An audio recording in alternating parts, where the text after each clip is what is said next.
పైడి బొమ్మలాంటి ఆమె పక్కనుంటే పగలే వెన్నెలనే కురిపిస్తా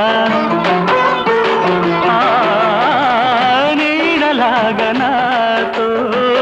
ఏడడుగులు సాగితే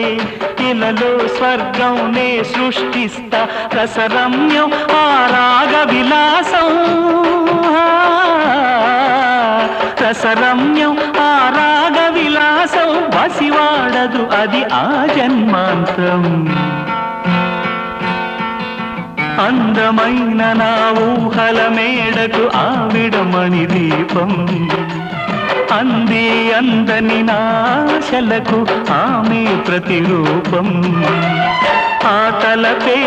నా ధ్యానం ఆ అభినవ దేవత నా ప్రాణం